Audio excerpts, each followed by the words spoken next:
That coffee is 3 hours old. Hello, welcome to RossyRoo's Gaming News. I'm Ross, and just in case you've been locked in cryogenic sleep, here's what you missed in games this week. Last Monday, the ESRB, which is a organization that assigns age and content ratings to video games, introduced a new in-game purchases includes random items label to their repertoire. The in-game purchase label already existed, but it didn't specifically cover the problem that the ESRB is targeting, which is loot boxes, prize wheels, treasure chests, basically anything that promotes gambling to children. In-game purchases can include anything from DLC to season passes and other legitimate content purchases, and thus includes random items has become a parenthetical addition to includes in-game purchases. Is this going to work? Probably not, considering that the ESRB included an example on their website of the label, and the label on which they put the in-game purchase includes random items, parenthetical, was rated T for teens. So kids are still going to be able to play these games, which is cool. Very cool, ESRB. Cool. Nice. Cool. Some examples of games that are notorious for this include battle royale games or first-person shooters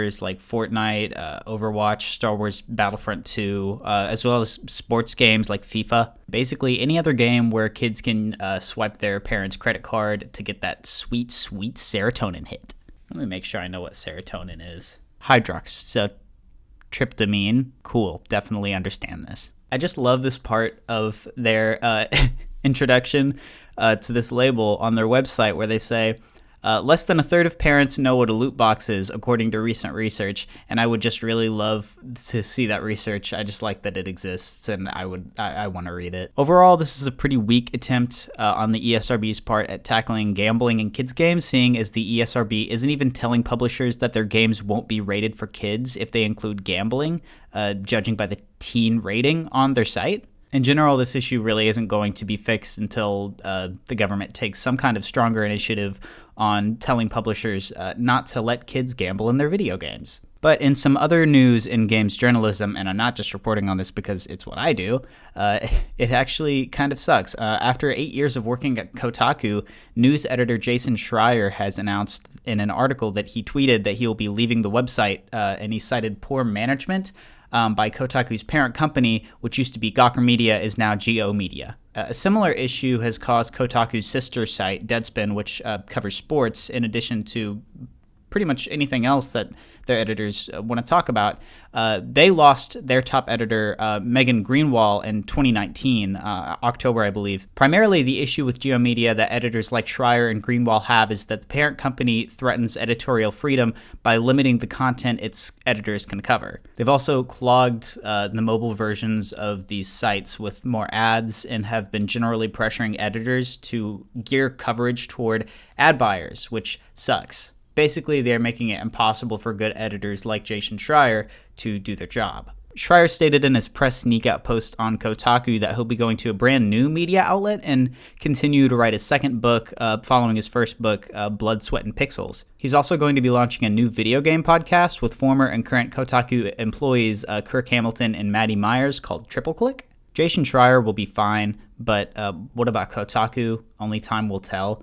Jason was well known in the video game industry for calling out developers for inhumane crunch periods, resulting in 100-hour work weeks for game designers, which is bad, as well as other inappropriate behavior in the industry. Schreier's scoops have also led to the blacklisting of Kotaku by Bethesda and Ubisoft after articles he posted in 2013 and 2014 leaked information on Fallout 4 and Assassin's Creed Syndicate.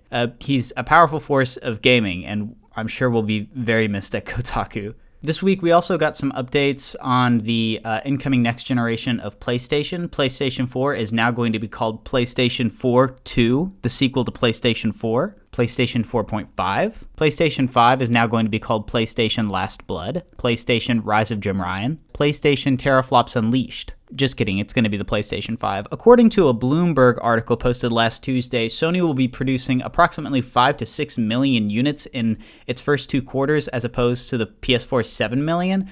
And this is going to be due to the high estimated cost of the console, which speculations have ranged to be from $450 to $550, and this is due to the high cost of the hardware itself and building that. As for whether the production of these units will go smoothly and when exactly Sony will decide to launch, it's really hard to say these days. But on some lighter news with Sony, they're giving out free games, and those are cool. If you own a PlayStation 4, you can go on the PlayStation Network right now and download the Uncharted collection, which is the first 3 Uncharted games, and you can also get the 2012 game Journey. One small caveat to this is that Germany and China are not actually getting Journey. They're getting Knack 2 instead. So you can grab those and own them forever because they'll be gone May 5th. This is part of Sony's Play at Home initiative, which is pretty smart on their part as a PR move and also to keep players active in the community.